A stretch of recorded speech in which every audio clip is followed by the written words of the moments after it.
What we're going to look at is just a brief overview of how all or where all of the energy comes to drive the biotic systems on Earth. Okay? Now, the vast majority of energy for ecosystems comes from the sun.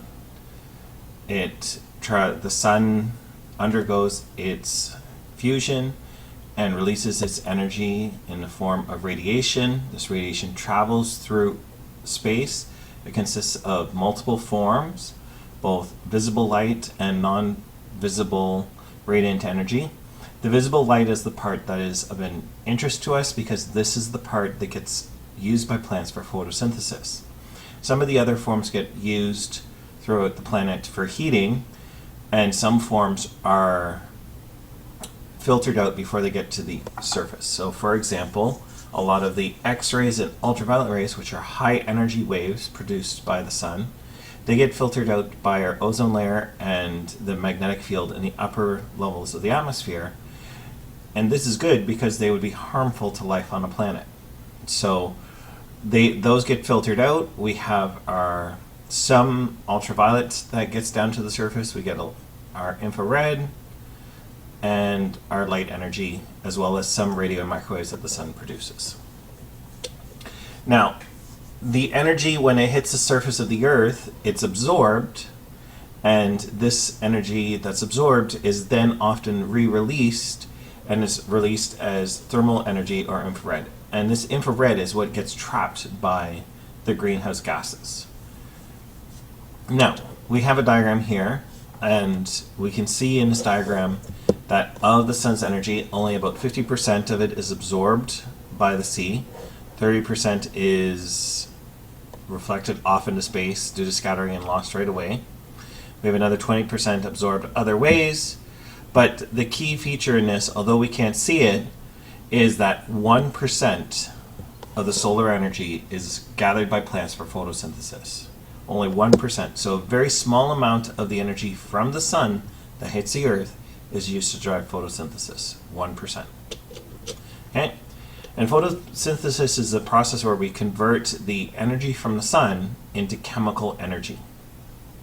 And what the plant does is it uses this energy to convert carbon dioxide and water into a variety of sugars, mainly glucose. And in the process, this releases oxygen. Okay? So we have our carbon dioxide and our water. Sunlight is used to drive this process, so it provides the energy for the chemical reaction. And in the process, it produces stored energy in our sugar and oxygen. And the oxygen is actually a byproduct waste of the plants. This was not plant.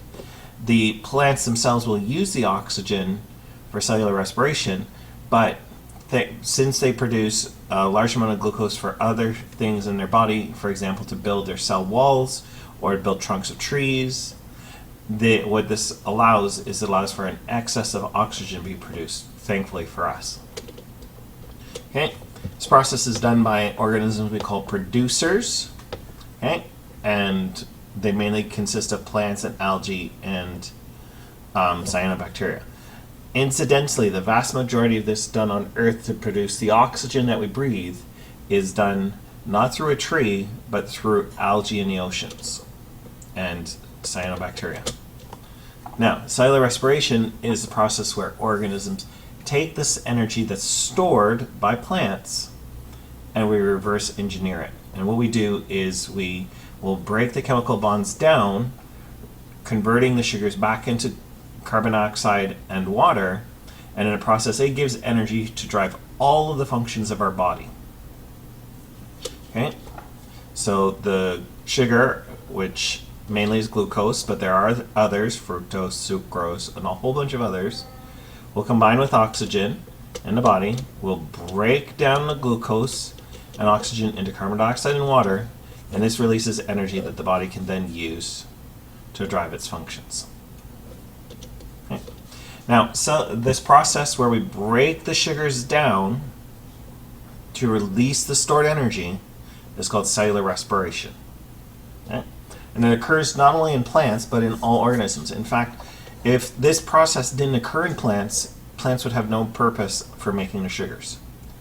But plants are able to do this, and so as a result, we get the benefit of also having the glucose and this process to get energy out of the stored energy molecules.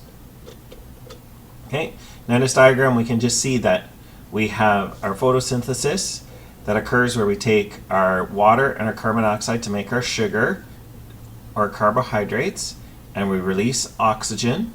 And then in another part of the cells or part of the plant, the sugars and carbohydrates combine with oxygen to produce carbon dioxide and water, and they release energy.